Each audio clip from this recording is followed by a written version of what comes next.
Assalamualaikum warahmatullahi wabarakatuh. Alhamdulillahirabbil alamin wassalatu wassalamu ala asrafil anbiya'i wal mursalin wa ala alihi wa sahbihi rasulillahi ajmain. Asyhadu an la ilaha illallah wa asyhadu anna Muhammadan abduhu wa rasuluhu la nabiyya ba'da. Puji dan syukur mari kita sampaikan kehadirat Allah Subhanahu wa taala atas rahmat, hidayah dan karunia-Nya. Kita masih diberikan kesehatan, kita masih diberikan kesempatan untuk dapat melaksanakan kegiatan pada hari ini. Sholawat beriring salam tidak lupa kita sampaikan kepada Nabi besar kita Nabi Muhammad SAW yang menjadi panutan dan suri tauladan bagi kita semua. Baiklah, kami dari kelompok 3 PKP Angkatan 1 BPSDM Provinsi Sumatera Barat dengan anggota saya sendiri Bayu Agung Wibowo, Bapak Agus Sugianto, dan Ibu Dian Anggriati akan mencoba memaparkan materi terkait dengan tugas esai agenda 1, yaitu krisis etika dan integritas menjadi pemicu terjadinya korupsi. Kita awali dengan definisi, yaitu etika. Istilah etika berasal dari bahasa Yunani, yaitu ethos, artinya tempat tinggal, kandang, kebiasaan, sikap, watak, atau cara berpikir. Menurut Barthes, dalam Wiranta 2015, etika adalah nilai dan norma moral yang menjadi pegangan bagi seseorang atau suatu kelompok dalam mengatur tingkah lakunya. Dalam Kamus Besar Bahasa Indonesia, etik sebagai nilai mengenai benar dan salah yang dianut suatu golongan atau masyarakat, atau secara lebih umum sebagai kumpulan asas atau nilai yang berkenaan dengan akhlak. Dikutip dari Badan Bahasa 2016. Pada akhirnya, etika ini akan dan harus mewujud dalam bentuk akuntabilitas penyelenggaraan pelayanan publik dan pemerintahan pada umumnya. Selanjutnya, kita masuk kepada integritas, masih dalam definisi. Secara etimologis, integritas berasal dari bahasa Latin integer, yang artinya seluruh. Menurut KBBI, integritas adalah mutu, sifat, atau keadaan yang menunjukkan kesatuan yang utuh, sehingga memiliki potensi dan kemampuan yang memancarkan kewibawaan. Jadi integritas bukan sekedar istilah yang merujuk pada perilaku etis, tetapi lebih jauh dalam lagi, integritas mengandaikan tingkat pemahaman moral yang universal secara rasional dapat dipertanggungjawabkan. Pentingnya etika dan integritas. Di sini ada 6 item, yaitu alasan mengapa etika dan integritas sangat penting dalam kehidupan sehari-hari dan dalam lingkungan kerja. Yang pertama yaitu menciptakan kepercayaan. Etika dan integritas membantu membangun kepercayaan antara individu dan organisasi. Kepercayaan ini sangat penting untuk membangun hubungan yang baik dan mempertahankan hubungan jangka panjang. Yang kedua, pentingnya etika dan integritas yaitu untuk meningkatkan reputasi. Yaitu praktek etika dan integritas yang baik membantu meningkatkan reputasi individu ataupun organisasi dan membantu membangun citra positif baik itu individu ataupun organisasi itu sendiri. Yang ketiga yaitu untuk meningkatkan produktivitas. Lingkungan kerja yang memperhatikan etika dan integritas membantu menciptakan suasana kerja yang positif dan meningkatkan produktivitas. Karena para pekerja merasa dihargai dan merasa aman. Yang keempat, yaitu membangun kultur organisasi.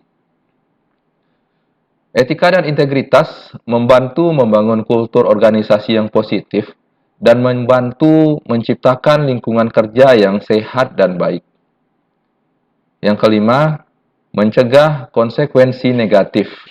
Praktik etika dan integritas yang buruk dapat menimbulkan konsekuensi negatif seperti tuntutan hukum, kerugian finansial, dan kerugian reputasi. Yang keenam, untuk menciptakan keadilan. Etika dan integritas membantu memastikan bahwa tindakan dan keputusan yang diambil adalah adil dan benar, membantu menjaga hak dan martabat setiap individu. Dengan memperhatikan etika dan integritas dalam kehidupan sehari-hari dan lingkungan kerja, individu dan organisasi dapat membangun hubungan yang baik, membangun citra positif, dan memastikan bahwa tindakan dan keputusan yang diambil adalah benar. Krisis etika dan integritas. Krisis etika dan integritas adalah situasi di mana standar etika dan integritas dalam suatu organisasi atau institusi terabaikan atau dilanggar, menyebabkan kerugian bagi individu, organisasi, ataupun masyarakat. Krisis etika dan integritas ini, bahaya latennya adalah korupsi. Yaitu korupsi adalah suatu bentuk pelanggaran etika dan integritas yang melibatkan pengelolaan sumber daya publik dengan tidak bertanggung jawab dan bertujuan untuk memperoleh keuntungan pribadi atau kelompok. Data dari KPK tahun 2002, jumlah tersangka korupsi sebanyak 149 orang.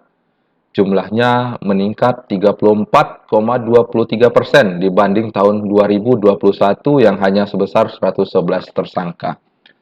Selain itu, KPK juga telah melakukan 8 operasi OTT sepanjang tahun 2022, yaitu di beberapa wilayah seperti Kota Bekasi, Penajam Pasar Utara, Langkat, Surabaya, Bogor, Yogyakarta, Pemalang, Lampung, Jawa Timur, dan Jakarta. Laporan Indeks Persepsi Korupsi atau IPK 2022 yang diterbitkan oleh Transparansi Internasional mencatat bahwa skor Indonesia dalam indeks tersebut sebesar 34, turun 4 poin dari tahun sebelumnya. Akibatnya, peringkat Indonesia juga turun menjadi 110 dari 180 negara. Melorotnya IPK ini menunjukkan bahwa korupsi di Indonesia semakin buruk, mengingat tahun sebelumnya Indonesia mendapat skor 38 dan menempati posisi 96. Ini adalah tabel indeks persepsi korupsi di negara Asia Tenggara, di mana Indonesia berada pada ranking kelima tingkat korupsi paling tinggi se-Asia Tenggara. Yang pertama adalah Myanmar dengan 23 poin, Kamboja 24 poin, Laos 31 poin, dan Filipina 33 poin. Seterusnya, Indonesia, Thailand, Timur Leste, Vietnam, Malaysia, dan Singapura. Bagaimana solusi mencegah korupsi yang ada di negeri kita ini? Yang pertama yaitu penguatan etika dan integritas birokrasi melalui infrastruktur etika. Yang kedua, yaitu pengamalan kepemimpinan Pancasila. Kita masuk yang pertama, yaitu penguatan etika dan integritas birokrasi melalui infrastruktur etika. Ada 8 elemen penguatan dan integritas birokrasi dalam upaya pencegahan korupsi, merujuk pada konsep berpikir Organization for Economic Cooperation and Development atau OECD tahun 1996. Pertama yaitu komitmen politis, yaitu politisi harus menyatakan bahwa etika itu penting, menjadi pedoman atau contoh, dan mendukung perilaku yang baik dengan sumber yang memadai. Yang kedua yaitu kerangka hukum yang efektif, effective legal framework, yaitu di dalamnya mencakup berbagai aturan hukum yang mengatur standar perilaku dan penegakan implementasinya. Ketiga, mekanisme akuntabilitas yang efisien, yaitu mencakup prosedur administratif, audit, evaluasi kinerja lembaga, konsultasi, dan mekanisme mengatasi kegagalan atau penyimpangan. Yang keempat yaitu aturan perilaku, mencakup pernyataan nilai-nilai, peranan, tanggung jawab, kewajiban, dan pembatasan. Yang kelima, mekanisme sosialisasi yang profesional, yaitu dengan melaksanakan pelatihan ataupun pendidikan. Yang keenam adalah kondisi pelayanan publik yang mendukung, yaitu pelayanan yang adil, wajar, pembayaran yang wajar, dan aman. Yang ketujuh, yaitu lembaga koordinasi etika.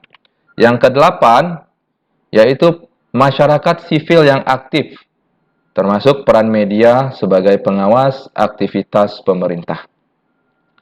8 elemen tersebut diaplikasikan untuk melayani 3 fungsi, yaitu pertama pengendalian.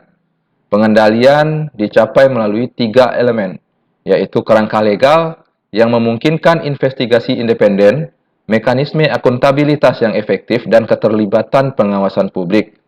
Yang kedua, yaitu pedoman. Pedoman mencakup 3 elemen komitmen yang diartikulasikan dari kepemimpinan. Kode etik perilaku yang mengekspresikan nilai-nilai dan standar, aktivitas sosial dan profesional. Yang ketiga, pengelolaan atau manajemen merealisasikan melalui 2 elemen, yaitu kondisi pelayanan publik yang didasarkan kebijakan dan koordinasi infrastruktur melalui badan pengelolaan lembaga atau lembaga kode etik. Kita masuk dalam solusi kedua, yaitu pengamalan kepemimpinan Pancasila. Kepemimpinan Pancasila adalah kepemimpinan yang berketuhanan yang Maha Esa, menjunjung tinggi nilai-nilai kemanusiaan, menjaga persatuan dan kesatuan bangsa, berprinsip demokrasi dan keadilan sosial. Bila mengacu pada sila yang ada Pancasila, kepemimpinan Pancasila adalah sila pertama, yaitu ketuhanan yang Maha Esa, yaitu akan menciptakan pemimpin yang memiliki sifat religius yang baik. Keberadaannya sebagai makhluk ciptaan Tuhan akan tunduk dengan aturan dan pedoman yang diyakininya. Keberadaan Tuhan cukup menjadikan dirinya sadar bahwa setiap tindak tanduknya akan diawasi secara melekat dimanapun, kapanpun. Pemimpin yang takut diawasi oleh Tuhannya, bukan diawasi oleh aparat penegak hukum atau didasar pada Komisi Pemberantasan Korupsi. Sila kedua, kemanusiaan yang adil dan beradab, akan menciptakan pemimpin yang sadar betul artinya keadilan bagi seluruh unsur masyarakat di negeri ini. Tidak ada satupun yang memiliki keistimewaan di mata hukum atau kebijakan yang dibuat. Hak azazi semua unsur manusia di negeri ini harus dilindungi dan dibela. Sikap ini juga merupakan cerminan dari manusia yang religius. Sila ketiga, Persatuan Indonesia akan menciptakan pemimpin yang mementingkan kepentingan negara di atas kepentingan pribadi dan golongannya. Semua keputusannya akan mencerminkan kepentingan persatuan negeri ini. Yang keempat, kerakyatan yang dipimpin oleh hikmat kebijaksanaan dan permusyawaratan perwakilan akan menciptakan pemimpin yang memiliki jiwa kerakyatan yang tinggi. Dalam konteks aparatur sipil negara, apa yang dilakukan harus dapat dipertanggungjawabkan sepenuhnya kepada masyarakat sebagai pemberi kepercayaan. Pemimpin yang mengedepankan kepentingan rakyat akan menghasilkan kebijakan-kebijakan yang dibuat dalam sudut pandang kepentingan rakyat secara luas. Sila kelima, yaitu keadilan sosial bagi seluruh rakyat Indonesia, akan menciptakan pemimpin yang adil secara inklusif kepada siapapun. Sikap ini akan berlandaskan moral yang cukup kuat, berintegritas dalam artian mampu adil dari dalam hati, ucapan, hingga tindakan. Demikianlah paparan dari kelompok 3 terkait dengan tugas esai agenda 1, yaitu krisis etika dan integritas menjadi pemicu terjadinya korupsi. Mudah-mudahan paparan ini dapat menjadi pedoman bagi kita semua aparatur sipil negara dan membawa perubahan ke arah yang lebih baik. Mohon maaf apabila ada tutur kata yang kurang berkenan dan penyajian yang kurang sempurna. Billahi taufik wal hidayah. Wassalamualaikum warahmatullahi wabarakatuh.